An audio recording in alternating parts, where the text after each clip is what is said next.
दिन भर की बड़ी खबरों पर नजर डालेंगे इस न्यूज बुलेटिन में। सबसे पहले हेडलाइंस। सेवानिवृत्त कर्मचारियों को दोबारा रखने पर भड़के कर्मचारी, सरकार से जताई नाराजगी। सरकारी विभागों में पेट्रोल डीजल की गाड़ियां खरीदने पर रोक। जल्दी क्लियर करो एफसीए एफआरए केस, सीएम ने दिए निर्देश। न्यू ईयर के लिए बटालियन के अतिरिक्त जवान तैनात, पुलिस ने जारी की एडवाइजरी। नववर्ष मेले के लिए शक्तिपीठों में पुलिस फोर्स तैनात, सीसीटीवी से नजर रखेगी पुलिस। प्रभावितों से नहीं होने देंगे खिलवाड़, 2700 परिवारों की मांगे उठाएंगी प्रतिभा। शिमला में सड़क हादसा, 2 युवकों की मौत। और अब खबरें विस्तार से। हिमाचल प्रदेश बेरोजगार कला अध्यापक संघ ने हिमाचल प्रदेश सरकार से नाराजगी जताई है। संघ के पदाधिकारियों ने प्रदेश के मुख्यमंत्री सुखविंदर सिंह सुक्खू और शिक्षा मंत्री से अनुरोध किया है, आप पुरानी सरकार के अनुसार ना चलें। हिमाचल प्रदेश बेरोजगार कला अध्यापक संघ ने हिमाचल प्रदेश सरकार से नाराजगी जताई है। संघ के पदाधिकारियों ने प्रदेश के मुख्यमंत्री सुखविंदर सिंह सुक्खू और शिक्षा मंत्री से अनुरोध किया कि आप पुरानी सरकार के अनुसार न चलें। संघ ने कहा कि सरकार जब सत्ता में नहीं थी तो कहती थी कि हम रोजगार देंगे, आप हमारा समर्थन करो, लेकिन सरकार आए दिन नौजवान बेरोजगारों को धोखे में ले जा रही है। संघ ने मुख्यमंत्री और शिक्षा मंत्री से अनुरोध किया है कि जो लोग सेवानिवृत्त हो चुके हैं उनको दोबारा से विभागों में न रखे जाएं।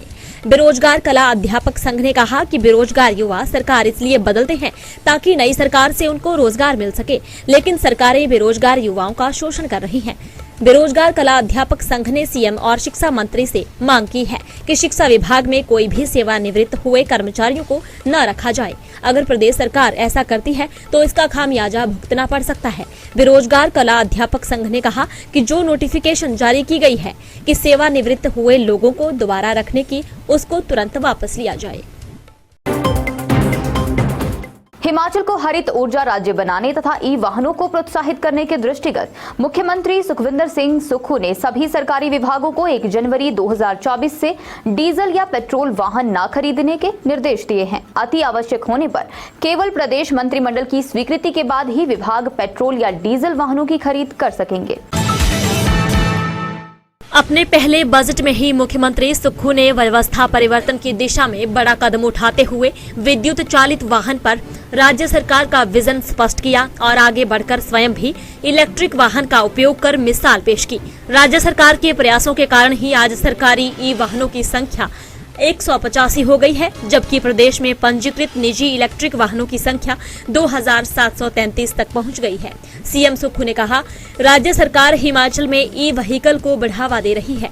परिवहन विभाग पहला ऐसा विभाग है जिसमें ई वाहन का उपयोग शुरू किया गया तथा चरणबद्ध तरीके से सभी सरकारी महकमों में भी इन वाहनों का संचालन सुनिश्चित किया जा रहा है। सरकारी विभागों में गाड़ियों की आवश्यकता पूरी करने के लिए राज्य सरकार ने ई टैक्सी अनुबंध पर लेने की अनुमति प्रदान की है। 680 करोड़ रुपए की राजीव गांधी स्वरोजगार स्टार्टअप योजना के तहत युवाओं को ई टैक्सी के परमिट प्रदान किए जा रहे हैं। ई टैक्सी की खरीद पर 50% की सब्सिडी भी दी जा रही है। इसके अतिरिक्त हिमाचल प्रदेश पथ परिवहन निगम की सभी डीजल गाड़ियों को चरणबद्ध तरीके से ई बसों में बदला जा रहा है।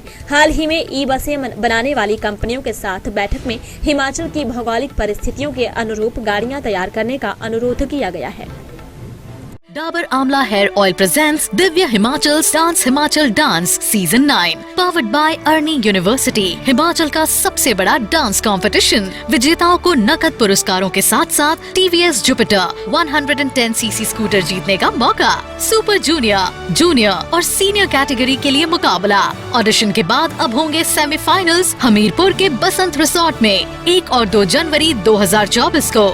अधिक जानकारी के लिए आज ही दिव्य हिमाचल न्यूज़पेपर पढ़ें या फेसबुक और इंस्टाग्राम पर डांस हिमाचल डांस को फॉलो और लाइक करें। Dance Himachal dance brought to you by Dabur Amla hair oil, powered by Arni university in association with TVS Jupiter. ज्यादा का फायदा, master health care, radio partner big FM। धुन बदल के तो देखो। मुख्यमंत्री सुखविंदर सिंह सुक्खू ने ऊर्जा विभाग की समीक्षा बैठक की अध्यक्षता करते हुए जल विद्युत परियोजनाओं से संबंधित FCA और FRA मामलों के शीघ्र निस्तारण के निर्देश दिए।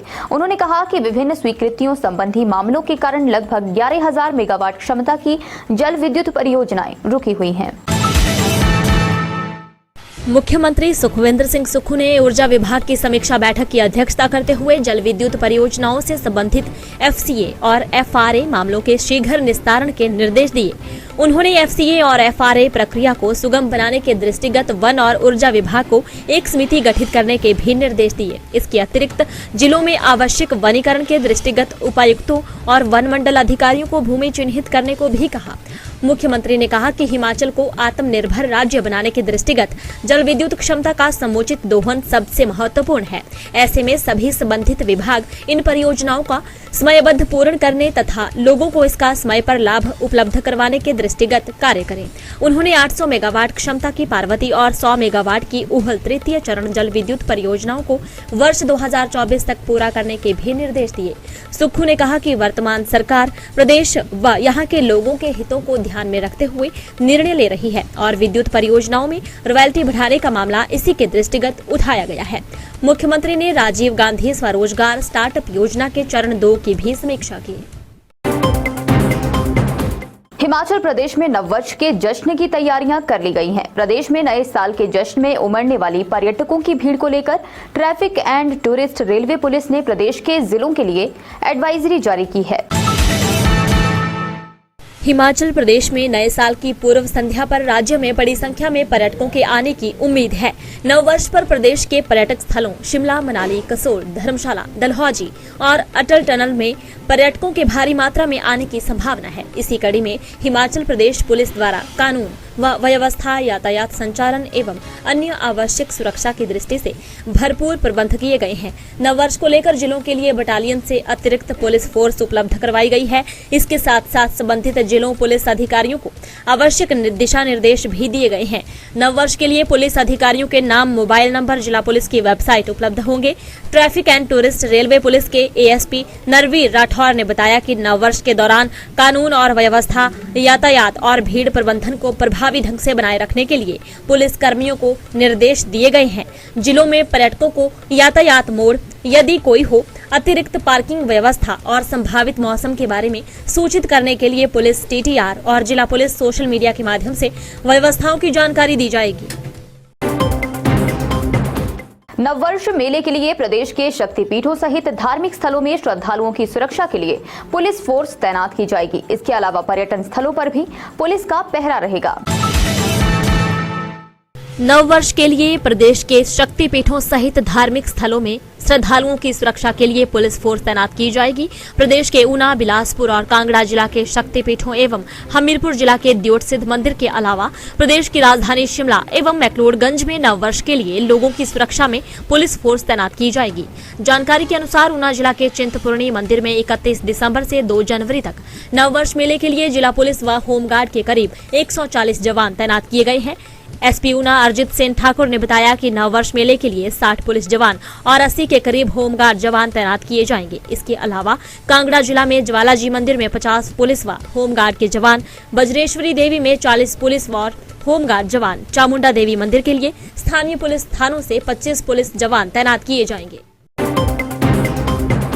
प्रदेश कांग्रेस अध्यक्ष एवं सांसद प्रतिभा सिंह ने कहा कि सुन्नी बांध परियोजना से प्रभावित लोगों के हितों से खिलवाड़ नहीं होने दिया जाएगा। उन्होंने कहा कि उनकी मांगों को कंपनी के साथ प्रदेश सरकार के समक्ष भी रखा जाएगा। शनिवार को राजीव भवन में सुन्नी जल विद्युत परियोजना की जिला शिमला व मंडी जनचेतना जागरूकता संयुक्त संघर्ष समिति की बैठक की अध्यक्षता करते हुए प्रतिभा सिंह ने कहा कि संघर्ष समिति के साथ जल्द ही एक और बैठक की जाएगी। इसमें पारित मांगों व प्रस्तावों को राज्य सरकार के समक्ष रखा जाएगा। उन्होंने कहा कि इसके अतिरिक्त वह जल्द ही इस क्षेत्र का दौरा भी करेंगी।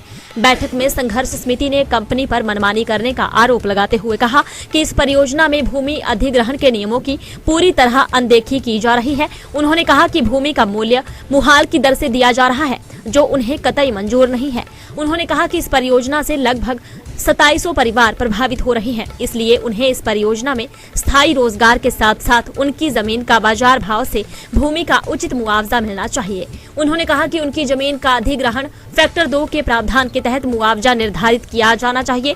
जो लोग पूरी तरह बेघर हो रहे हैं उन्हें जमीन के साथ साथ बड़ा घर बनाकर दिया जाना चाहिए, न कि 2 कमरों का घर। एक डाबर आंवला देना जी। मुझे भी एक आंवला। ये सस्ता पड़ेगा। फोटोकॉपी। फोटोकॉपी? हाँ, ये डाबर आंवला, ये फोटोकॉपी। बालों में फोटोकॉपी नहीं, असली आंवला डाबर आंवला लगा। डाबर आंवला बालों को बनाए 2 गुना तक ज्यादा स्ट्रॉन्ग और रखे लंबे, घने, खूबसूरत। असली आंवला डाबर आंवला। राजधानी शिमला के उपनगर ढली में शनिवार सुबह एक हादसा हुआ जिसमें 2 युवकों की मौत हो गई। हादसा सुबह के समय पेश आया। राजधानी शिमला के उपनगर ढली में शनिवार सुबह सड़क हादसे में 2 युवकों की मौत हो गई। हादसा सुबह के समय पेश आया। मृतकों की पहचान ऋतिक चंबी और प्रियांशु निवासी बामटा उपमंडल चौपाल के तौर पर हुई है।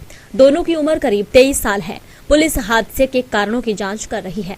राष्ट्रीय राजमार्ग ढली भट्टाकोफर बाईपास पर सुबह करीब 7:30 बजे एक वर्कशॉप के पास कार दुर्घटनाग्रस्त हो गई। वाहन सड़क पर पलटा होने के कारण एक युवक को बाहर निकालने में कड़ी मशक्कत करनी पड़ी।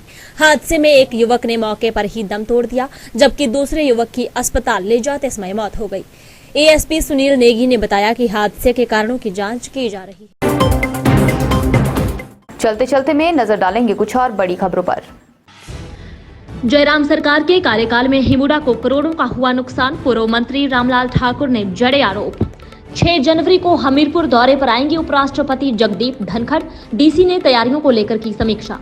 धोखा दे गए बादल, अब बारिश बर्फबारी को करना होगा इंतजार। 8-10 जनवरी तक नहीं कोई आसार। हवाई जहाज का दिल्ली से धर्मशाला के लिए सफर बस व टैक्सी से भी सस्ता, किराया 3,800 रुपए से शुरू। आज के न्यूज बुलेटिन में बस इतना ही। बने रहें दिव्य हिमाचल टीवी के साथ।